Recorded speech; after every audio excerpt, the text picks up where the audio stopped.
sujet de cette première conférence se propose de rejoindre l'autoportrait en peinture, et ce, en deux volets. Le premier abordera le portrait de peintre homme.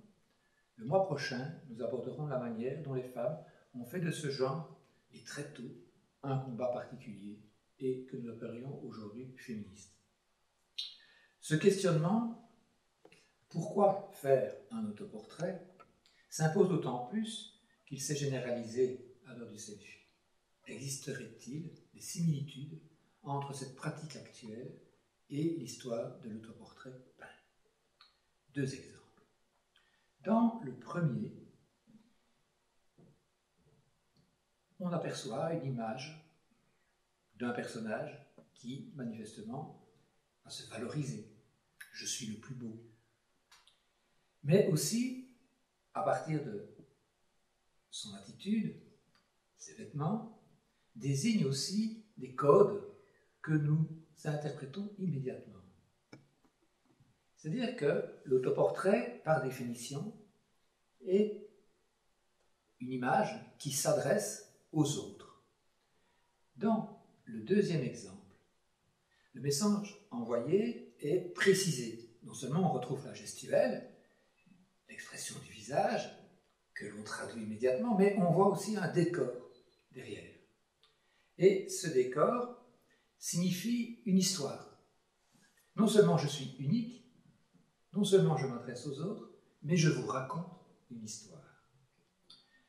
Le peintre, à son tour, on va le voir, peut user de stratégies assez semblables de valorisation, mais la lenteur de l'exécution, ainsi que la solitude dans laquelle il se trouve, ouvre trois chemins. D'abord, je suis en tant que je peins, c'est-à-dire mon métier me définit. Je suis artiste, cela signifie la société me reconnaît comme tel. Et je suis un homme, ce qui conduit tout à la fois à la réflexion et à l'introversion. Bref, j'existe. Or, pour un peintre, l'importance de cette existence, de cette preuve de l'existence, passe par la signature. Le peintre a un nom et ce nom le rend unique. L'importance de se faire un nom se remarque par exemple à la dimension des signatures. Si on prend certains tableaux de Bernard Buffet par exemple, sa signature est à peu près l'équivalent du motif qu'il peint. Marcel Duchamp a déjà pointé ce point particulier dans une œuvre de 1904 où le 04 peut se lire 64, c'est-à-dire où il y a un leurre sur la signature. Plus près de nous, un artiste comme Ben peut présenter une série d'images de lui-même. Il grimace, il se gratte la nuque, il se présente de profil, de face, les bras noués par devant, les bras croisés par l'arrière. Mais, ce qui est le plus important et bien inscrit en jaune, eh bien, sa signature. Cette importance du nom qui l'emporte sur la question de la ressemblance est en fait attestée très tôt, puisque dans l'art grec classique, préclassique, on retrouve par exemple la signature d'Euphronios, qui est un peintre de ces céramiques. Et plus tard, si on prend le Moyen-Âge, XIIe siècle, on a ici une page du Civitate Dei de Saint-Augustin où l'artiste se représente en indiquant bien son nom, Hildebert, ainsi que son assistant, dont on connaît le nom aussi, mais il y ajoute une petite histoire, puisque sur la droite, vous voyez une petite souris que le peintre voudrait chasser parce qu'elle le dérange. Donc, à la fois le nom, plutôt que la ressemblance, et l'histoire. Cette idée de montrer le peintre au travail, comme ici, est une idée que l'on va retrouver évidemment tout au long de l'histoire de la peinture. Je peins et cela me définit. Par exemple ici, Rembrandt, on voit que par le décor, puisque là il va falloir interroger les indices, Rembrandt pose un mur quasi nu, sauf la palette, c'est une maison, un endroit pauvre. On ne verra pas ce qui est représenté dans la peinture, ce qui reste donc l'énigme de la peinture, et le peintre prend un recul par rapport à cette peinture, d'où émane une forte lumière. Tout cela a du sens. Si on prend Goya, par exemple, chez Goya, il est là vraiment lui en train de peindre, et il nous regarde présentant l'homme au travail. Si on a ici au contraire le romantique allemand Karl Friedrich, il est dans cette espèce d'île isolée du reste de sa maison. L'atelier de Karl Friedrich était tout à fait nu, sauf les choses absolument essentielles, à savoir le chevalet, la table pour poser le matériel, sa chaise, et lui se trouve face à son tableau, et un peu comme Rembrandt, mais pas tout à fait, il observe ce tableau pour le pousser plus loin, puisque à côté de ce regard que Karl Friedrich pose sur le tableau, il y a la lumière qui vient de la fenêtre, et la lumière qui vient de la fenêtre, connaissant l'œuvre de Friedrich, signifie aussi que pour le romantique allemand, il faut avoir deux regards, un œil qui fixe l'extérieur et l'œil intérieur. Tout cela est indiqué dans cet autoportrait. Si l'on prend plus près de nous Felix Nussbaum, nous sommes en 1943, retenons cette date parce qu'on va retrouver un tableau de Nussbaum tout à l'heure. Le peintre est à Bruxelles et il réalise cet autoportrait. Dans l'autoportrait, on voit en bas à droite de l'image le matériel avec notamment cette indication poison. Il a sa palette et on voit derrière lui un masque.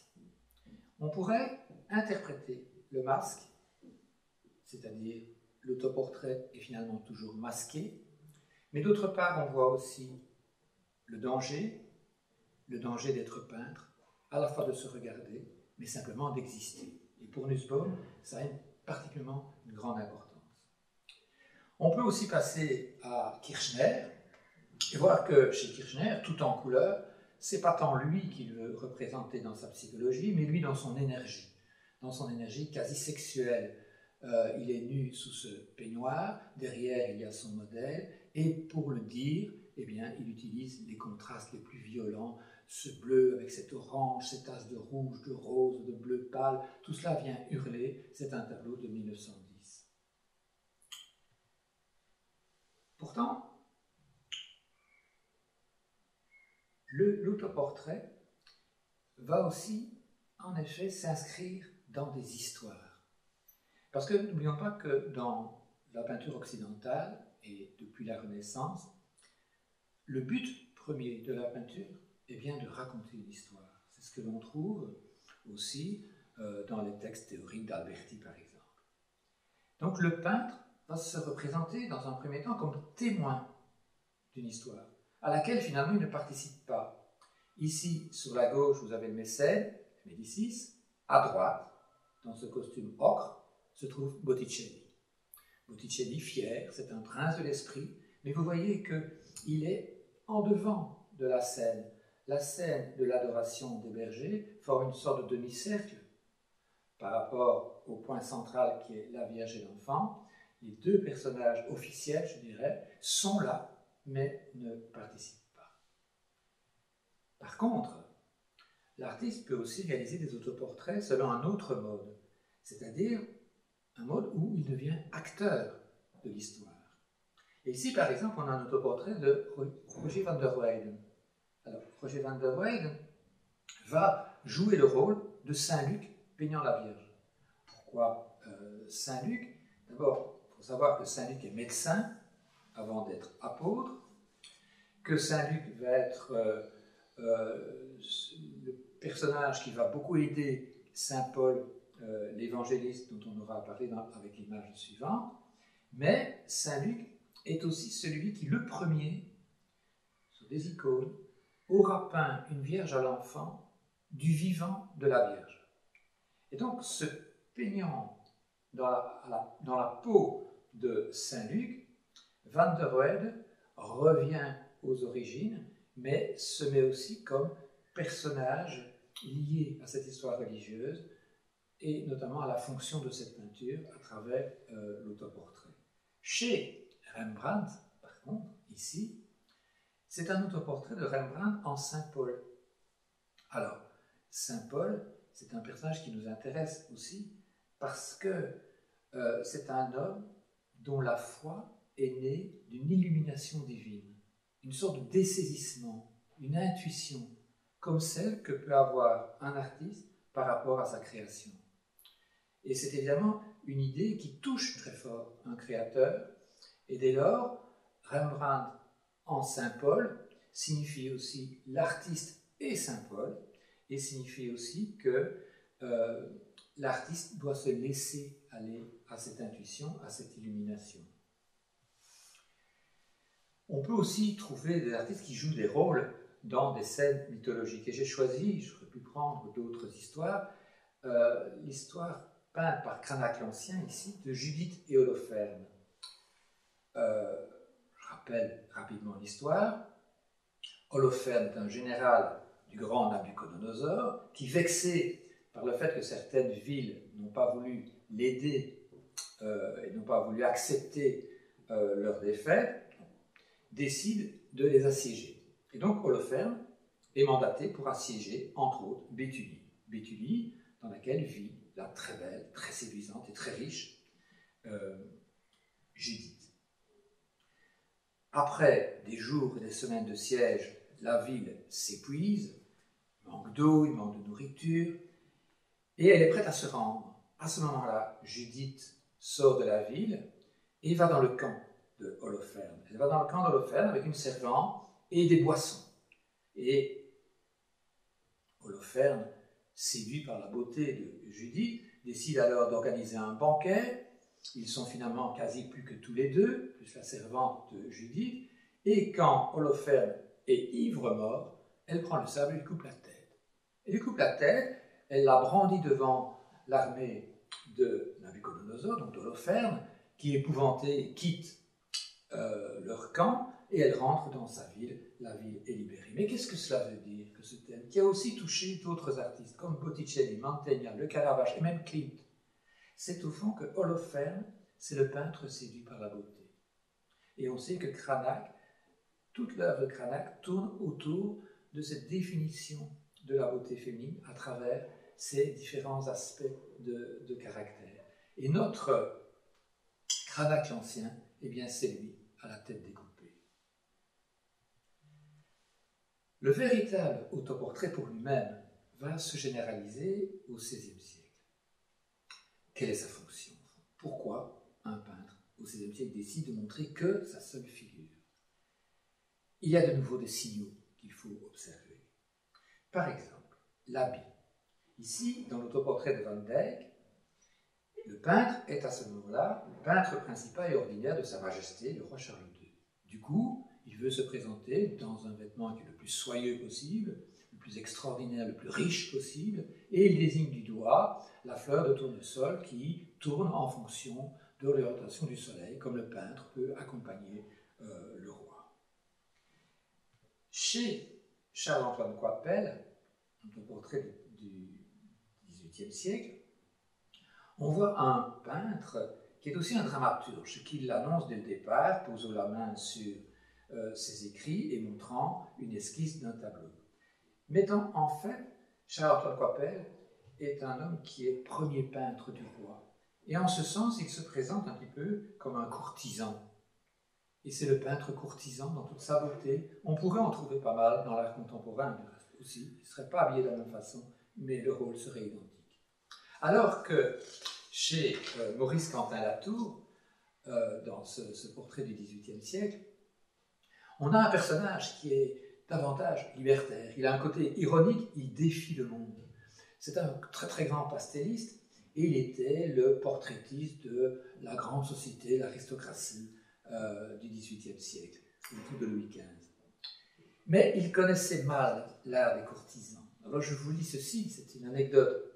Mandé pour faire le portrait de Madame de Pompadour, il répondit brusquement « Dites à Madame que je ne vais pas peindre en ville. » Autrement dit, il ne se rend pas chez elle. Un de ses amis lui fit observer que le procédé n'était pas très honnête.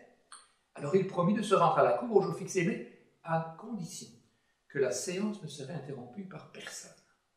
Arrivé chez la favorite, il réitère ses conventions et demande la liberté de se mettre à son aise. Elle lui est accordée. Tout à coup, il détache les boucles de ses escarpins, ses jarretières, son col, ôte sa perruque, l'accroche à une girandole, tire de sa poche un petit bonnet de taffetas et le met sur la tête. Et, dans ce déshabillé pittoresque, le peintre se met à l'ouvrage. Mais à peine a-t-il commencé que entre dans l'appartement Louis XV lui-même. « Vous aviez promis, madame, que votre porte serait fermée, dit le pastelliste à son modèle. Le roi rit du reproche et du costume de l'artiste et l'engage à continuer. Et Quentin Latour répond « Il n'est pas possible d'obéir à votre majesté. Je reviendrai lorsque madame sera seule. » Aussitôt il se lève, emporte sa perruque, ses jarretières et va s'habiller dans une autre pièce, en ajoutant et en répétant plusieurs fois « Je n'aime point à être interrompu. » À la suite de l'histoire, ce que la favorite céda aux caprices de son peintre et le portrait fut achevé.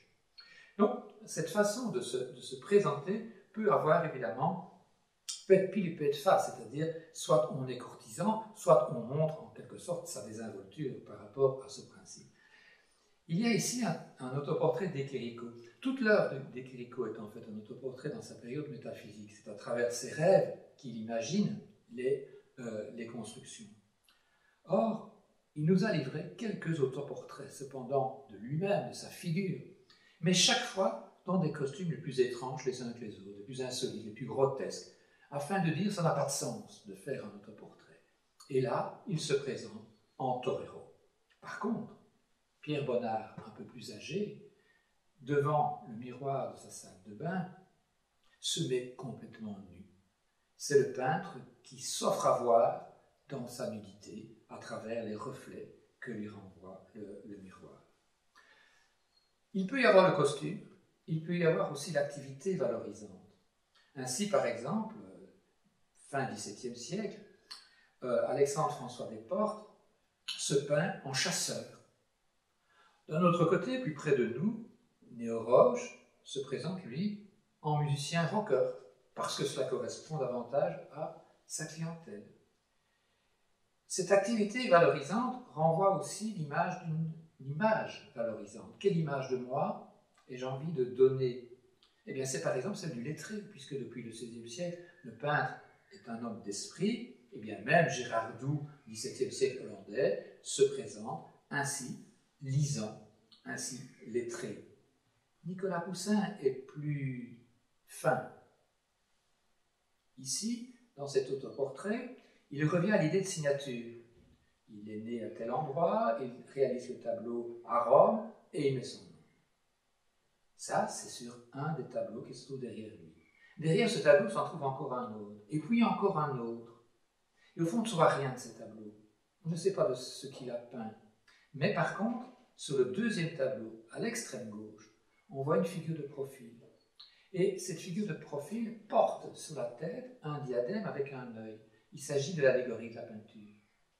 Et donc voilà comment Poussin parle de lui en tant que peintre. D'autant que vous aurez remarqué que cette allégorie de la peinture est entourée, est touchée par deux bras, par deux mains. Les deux mains évidemment du peintre qui appartiennent à la peinture comme la peinture lui appartient. Sous la main de Nicolas Poussin, il y a un carnet de croquis aussi, qui montre aussi combien, chez Nicolas Poussin, la réflexion est nécessaire, le travail lent est nécessaire, avant que n'apparaisse la peinture. En fait, Philippe Solers a commenté ce tableau en disant « Du fond vers la surface, ou réciproquement, je ne suis que mon nom. Et ces toiles, seulement, mon nom et ces toiles. Mais par contre, de gauche à droite, seule la peinture et mon visage, qui en est l'autre face, conduisent ma main. » Voilà une façon plus subtile, je dirais, de parler de soi et de montrer l'image valorisante de soi. Mais, au XIXe siècle aussi, il y a l'artiste médaillé, l'artiste reconnu. C'est un portrait du septuagénaire Ingres, au moment où il est directeur de la Via Médicis à Rome. Et ce qu'il aime montrer, ce sont ses médailles. Et on voit trois signes de glorification ici. La médaille en partie cachée de la Légion d'honneur, la médaille de l'ordre de Saint-Joseph et l'insigne de chevalier. Évidemment, à l'âge de 74 ans, Ingres se trouve quand même un peu solitaire, esselé, dépassé, parce que, entre-temps, le romantisme s'est emparé de la peinture du XIXe.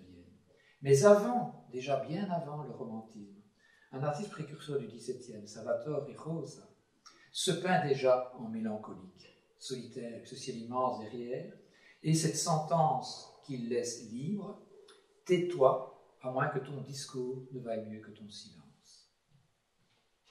Alors, cette image du peintre romantique, on la retrouve chez Géricault, avec une fois de plus quelques indices dans les décors, une tête de mort, la palette, les modèles dans le bas, mais lui, pensant, lui, solitaire. Une autre manière d'être romantique, c'est se montrer ce côté échevelé, à travers la chevelure, par exemple, de la croix, ici, ou de montrer cette rage qui peut habiter l'artiste, sa colère. L'autoportrait de Hodler, ici, je veux dire Hodler, s'appelle Le Fâché, un tableau qui se trouve à Berne. De là à être angoissé, il n'y a qu'un pas, c'est l'angoissé de Gustave Courbet, le désespéré. Et pourquoi est-il désespéré? Peut-être parce que derrière toute création, derrière tout travail de peinture, et l'autoportrait en témoigne, le peintre est habité, est suivi et poursuivi par la mort, même quand elle joue du violon. C'est ici un tableau de Böcklin. Alors, de là à dire que l'autoportrait relève d'une vanité, il n'y a qu'un pas, et il suffirait de suivre certaines vanités. Vanité qui est un genre que les Hollandais ont particulièrement pratiqué, et ici, par exemple, de Peter Klaas Eda, nous avons tous les éléments de la vanité. Nous avons le temps, la montre, à gauche, nous avons à droite le verre vide, la noix cassée, l'encrier renversé, la tête de mort, le violon, le bougeoir sans bougie, et puis nous avons ce miroir, un miroir convexe dans lequel le peintre s'est représenté. Vanité de l'autoportrait.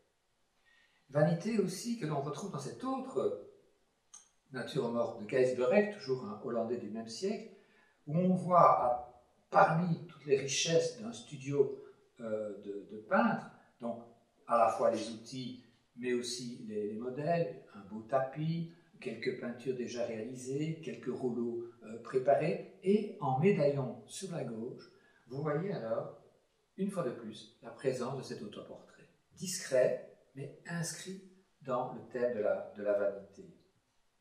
Enfin, toujours dans ce thème-là, et toujours dans les vanités, il y aurait ce tableau de David Bey, qui est un peintre de Leyde du XVIIe siècle, où de nouveau on retrouve tous les symbolismes, tous les symboles de la vanité, mais surtout ce qui retient, c'est que l'artiste, à ce moment-là, a une vingtaine d'années. Et qu'est-ce qu'il montre comme portrait? C'est le portrait de son père qui est décédé. Donc, une fois de plus, la vanité de l'autoportrait.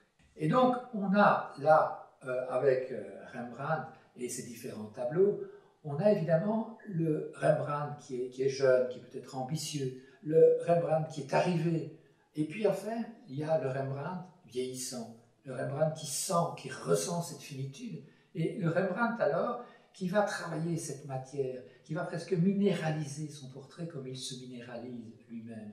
Il y a un artiste au XXe siècle très récent qui pourrait nous interpeller à ce niveau-là, c'est Roman Opalka. Opalka va en fait réaliser pendant 40 ans, on a presque envie de dire le même tableau.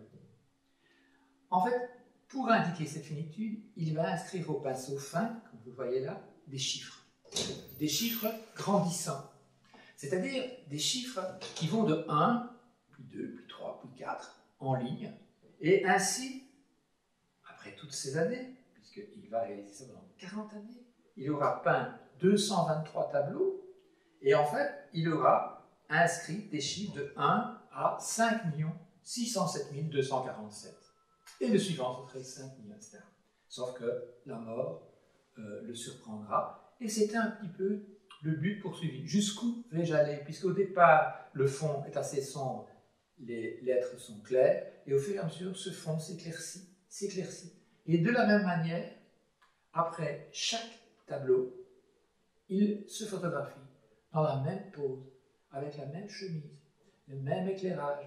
Et les 223 photographies révèlent également cette avancée dans l'âge de Roman Opalka. Alors, bien sûr, un autoportrait se réalise grâce à un miroir. Donc le miroir a très très vite fasciné les artistes, que ce soit dans les Arnolfini déjà avec Van Eyck comme ici, que ce soit aussi une sorte de défi pour le peintre, une sorte de présence obligée pour le peintre. Par exemple ici, dans ce tableau de Murillo, donc l'artiste espagnol du XVIIe siècle, eh bien, il a repris la forme du miroir. Vous voyez que ce miroir est posé sur un meuble sur lequel on retrouve les éléments de la peinture, on retrouve une écriture, la signature, mais vous voyez aussi que Murillo a posé la main sur le bord du miroir, comme pour nous signaler « je sors de ce miroir, je ne suis pas que ce miroir, je pourrais vivre au-delà de ce miroir ». Ici, c'est intéressant aussi parce que dans ce tableau de Johannes Gump, qui est un peintre autrichien, on a le peintre regardant le miroir et la peinture en train de se faire. Et on voit que le peintre, en effet, fixe le miroir, que du miroir, on voit un personnage qui fixe peut-être le peintre, peut-être pas tout à fait, mais que de toute façon, ce qui est peint n'a pas le même regard que ce qu'on voit dans le miroir. Et comme pour confirmer cette idée, ce jeu en quelque sorte de l'autoportrait, on le voit assez mal sur l'image, mais il y a sur le bas à droite de l'image la présence d'un chien et sur la gauche celle d'un chat, c'est-à-dire à la fois le symbole de la fidélité et le symbole de la liberté. Alors, ici, ça c'est aussi intéressant parce que c'était également réalisé à partir d'un miroir qu'on appelle le miroir de sorcière, qu'on appelle aussi les miroirs de banquier. Ils sont inventés au début du XVe siècle et ils sont convexes afin de permettre aux banquiers de vérifier l'action et la présence des personnes qui pourraient l'encourager, donc lui donner une vision un peu panoramique, si vous voulez. Après, ça deviendra un miroir dit des sorcières, parce qu'il serait utilisé dans les familles pour surveiller le personnel. Et sorcières, parce que le personnel, finalement, pouvait croire que même en dehors de la présence des maîtres, eh bien, le miroir continuait à les voir. Eh bien, le Parmesan, le Parmigiano, va utiliser un miroir de sorcière, mais il va demander à un menuisier de lui construire le double de ce miroir en bois. Et il va peindre sur ce faux miroir, en quelque sorte en bois, son autoportrait. Donc ça, c'est une sorte d'habileté extraordinaire, évidemment, que l'on retrouve aussi comme un des ferments, je dirais, de la peinture. Au XXe siècle, que se passe-t-il avec le miroir? Est-ce qu'il est l'occasion de jeu? Est-ce qu'il est l'occasion d'un regard différent, d'une introspection? D'abord, la modernité s'est construite sur la volonté d'élaborer de nouveaux langages, de nouveaux vocabulaires. Et on voit bien que dans cet autoportrait de Matisse, par exemple, bien, Matisse est en train de préparer le fauvisme. Donc ce n'est pas lui qui l'intéresse. Il se prend au miroir parce que, ma foi, c'est plus facile. Mais ce qui l'intéresse, c'est comment travailler les couleurs, comment oser certaines couleurs, ce qui prépare en effet au tableau 1905, ceci est au tableau de 1900. Et la même chose pour Henri Couters.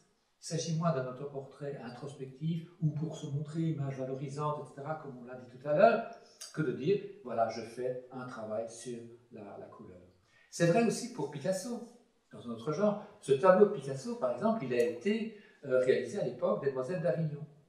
Eh bien, l'esthétique de ce tableau correspond à l'esthétique des Demoiselles d'Avignon de 1907.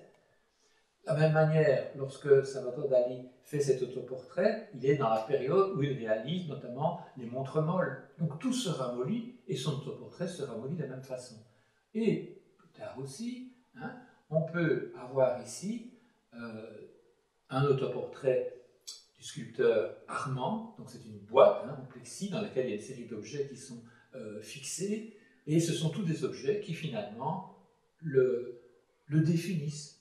correspondent à ce qu'il est. Alors on peut retrouver certaines lectures, on retrouve un masque africain, on retrouve une bureau, on retrouve des médicaments, on retrouve de la palette, etc. Donc une manière aussi de se représenter. Enfin, le miroir peut aussi poser des questions. Alors, vous avez reconnu évidemment un tableau de Magritte. Ce n'est pas le portrait de Magritte, ce n'est pas l'autoportrait de Magritte, il n'en fera aucun. C'est le portrait d'un de ses protecteurs anglais. Mais à nouveau, ce qui intéresse Magritte, c'est l'énigme qui se trouve dans un miroir.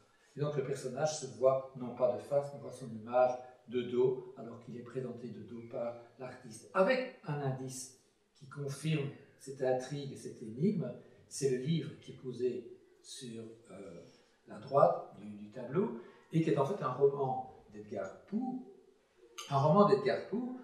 dans lequel, qui s'appelle Les Aventures d'Arthur Gordon Pym, et dans lequel finalement la fin ne donne aucune solution à la narration. Donc on reste dans l'énigme totale, de la même façon que ce portrait reste dans cette énigme. On pourrait aussi évoquer l'usage du miroir chez Spiliart, notamment ici cette mise en abîme, où tous ces miroirs se prolongent, se répercutent, se font écho les uns aux autres jusqu'à l'infini.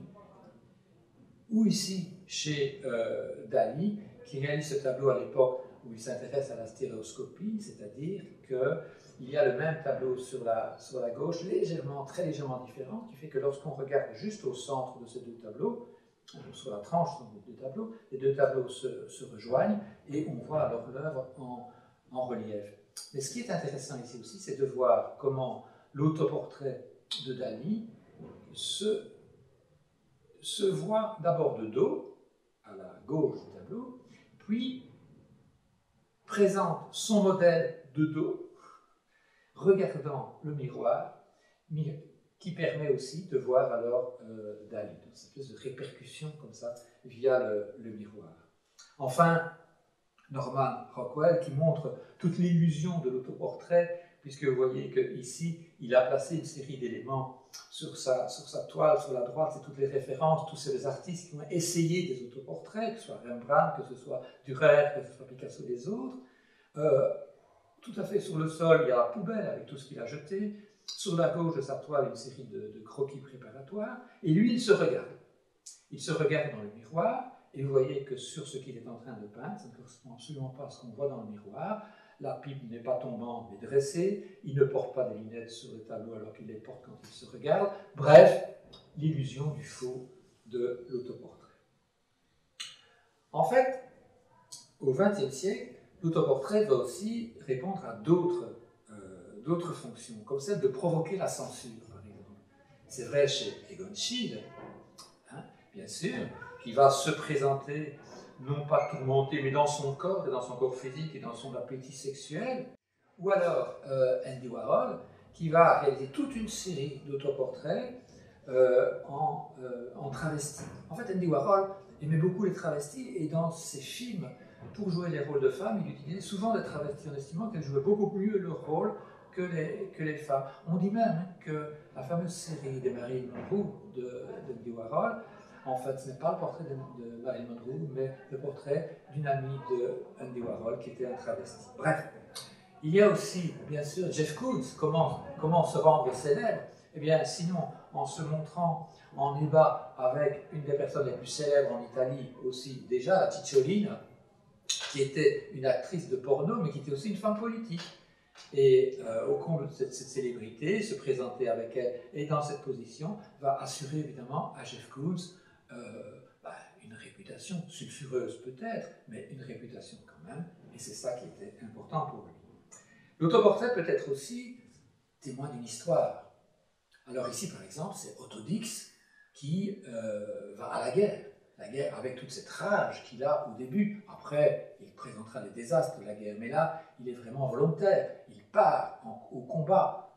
Par contre, ici, nous retrouvons Félix Nussbaum, dont je vous ai parlé tout à l'heure. Félix Nussbaum, qui quitte l'Allemagne nazie pour se réfugier à Bruxelles. En 1943, il peint l'autoportrait que nous avons vu tout à l'heure, mais il peint aussi ceci, c'est-à-dire le juif qui est obligé de porter des toiles jaunes, qui a ce passeport de juif. Ce juif avec ce décor qui est derrière, qui est aussi qui forme aussi une série d'indices, hein, avec cet arbre mort, cet arbre en fleurs, cette nuit, cette lueur, etc. Félix Nussbaum, qui en fait va être arrêté à Bruxelles, emporté à Auschwitz où il mourra. Enfin, il y a les introspections. Et nous avons une série d'artistes qui ont, pendant toute leur vie, cherché à se chercher eux-mêmes. Qui suis-je? Je parlais tout à l'heure. Et c'est par exemple Edvard Munch qui se retrouve seul et évoque sa solitude et son angoisse et en même temps son énergie de vivre dans un tableau comme celui-ci, avec cette fouillante de table vide d'un restaurant, cette assiette vide, cette bouteille de rouge, cette cravate rouge et ces deux garçons qui sont au fond comme les deux personnages qui poursuivaient cet autre personnage célèbre d'Edvard Munch qui est le cri, qui est inscrit dans le cri. Plus tard, le voilà plus âgé, avec de nouveau une perspective fouillante. Lui bien planté sur le sol, bien accroché à son costume, mais en même temps tout aussi désespéré. Et lui enfin, vieillissant, dans son fauteuil, voyant le temps passer, éliminant tout ce qui est anecdotique, ne laissant finalement que très peu de choses pour le définir. On aurait d'autres artistes qui ont évidemment excellé dans l'autoportrait, et bien sûr on pense à Spiliart. Regardez l'évolution entre ce premier autoportrait où on le voit finalement grand lecteur, et puis là où déjà il se met dans une position beaucoup plus angoissée, et là où il est franchement méconnaissable, quasi habité, terrifié par les personnages qui habitent son esprit. On pourrait aussi citer un artiste plus récent qui est Leroy, Eugène Leroy, un grand artiste matiériste du nord de la France, qui va commencer par faire des autoportraits de lui où on voit bien la distinction entre la figure et le fond. Et puis regardez, au fur et à mesure de l'évolution de ces autoportraits se modifient, et un petit peu comme Rembrandt que nous avons vu tout à l'heure, il y a dans cet autoportrait d'Eugène Leroy cet effacement de soi-même, cette espèce de dessaisissement au profit de la seule matière, et une matière qui perd non pas son relief, c'est une matière très en pâte, mais qui perd son ossature, qui perd sa structure, qui en fait va évidemment vers la mort. On pourrait citer aussi un artiste beaucoup plus jeune, il a une soixantaine d'années aujourd'hui, mais il travaille toujours activement, c'est le chinois Yan Peiming, qui a réalisé sur des très grands formats, avec des brosses, quasi des brosses de rue, hein, des autoportraits où on maltraite la peinture, et finalement, au bout d'un combat, il y a une figure qui apparaît. Alors c'est parfois la figure d'homme politique, d'écrivain, parfois c'est lui-même. Et dans cet ensemble de 4 tableaux, il s'est vu, il s'est imaginé, ou il s'est retrouvé, enfant, à partir de documents, puis un peu plus âgé, encore un peu plus âgé, puis finalement, il ne reste que la tête de mort. Je voulais terminer avec Boltanski, parce que chez Boltanski, l'évolution de autoportrait est tout à fait fascinante. C'est quelqu'un qui, en effet, dès le départ, se pose la question « Qui suis-je ? Qui ai-je été ? Qui suis-je » Et il récolte des objets qui ont façonné son enfance. Ça peut être un bout de ficelle, ça peut être un morceau d'os, ça peut être quelque chose qu'il a trouvé, un caillou, un coquillage. Il met cela dans des boîtes vitrées. Et puis il recueille des photos. Des photos, il se voit petit, un peu plus grand, encore un peu plus grand. Il imagine à partir de cela des histoires de souvenirs, où, en effet, je vais quand même le lire, hein, j'ai eu de bonnes notes à l'école, mon père me félicite, ma mère m'embrasse, elle me donne une tartine de confiture. Voilà. 4 morceaux de vis, d'anecdotes, où il se moque un peu de lui-même. Il se moque un peu de lui-même, sauf que dans certains de ces tableaux de la même époque, il évoque aussi la mort. Il a mené une vie juste. Et en fait, il y a un deuxième temps dans l'évolution de l'œuvre de Boltanski, qui est déclenché par la mort de ses parents. Et la mort de ses parents l'amène évidemment à la Shoah, pour laquelle il va alors développer de véritables villes de gratte-ciel, faites de boîtes métalliques, avec juste la tête du personnage, parfois son nom, parfois pas. Qu'y a-t-il dans ces boîtes? On n'en sait rien. C'est toute la vie d'anonyme, en quelque sorte, qu'il met en scène. L'idée de le fait de la mort de ses parents, puis cet élargissement vers la société en général, va l'amener en effet à réaliser certaines œuvres, dont celle-ci qui était présentée lors d'une belle exposition au Centre Pompidou à Paris, un peu avant le confinement, et où il va en effet davantage évoquer la fin avec toutes ces ampoules électriques. Imaginez donc un sol rempli de ces ampoules électriques qui sont reliées les unes aux autres par des fils, des connexions. Nous sommes tous connectés, nous nous parlons, nous nous évitons. Et au fur et à mesure des jours de l'exposition, une de ces lampes s'éteint. Donc petit à petit, c'est cette mise en évidence de la finitude. Et lui-même, évidemment, comme autoportrait. Mais ce qui était davantage un autoportrait, et en quoi ça dépasse même l'autoportrait, c'est à travers ce triptyque. De quoi s'agit-il? À gauche, vous avez une île lointaine, inaccessible, inhabitée. À droite, le squelette d'une baleine. Et au centre, cette chose étrange. En fait, l'origine de cela, c'est une légende. Le secret du monde ne serait connu que par une espèce animale qui parfois approche des côtes de Patagonie.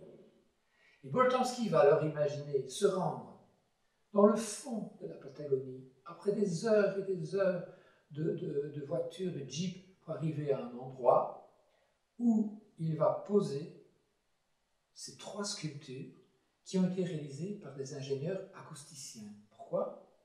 Parce que le vent, en cet endroit, va s'introduire dans ces structures métalliques et produire un son qui ressemble à s'y méprendre au chant des baleines. Soit un appel lancé à cet animal mythique qui connaît le secret du monde. Alors il dit que personne n'ira évidemment en Patagonie. Personne n'ira voir ces sculptures. Il ne restera rien de l'objet de sculpture, sinon des images. Et surtout, peut-être, d'un discours, d'une légende, une nouvelle légende qu'on va créer et qui perdurera bien après la mort de Boltanski.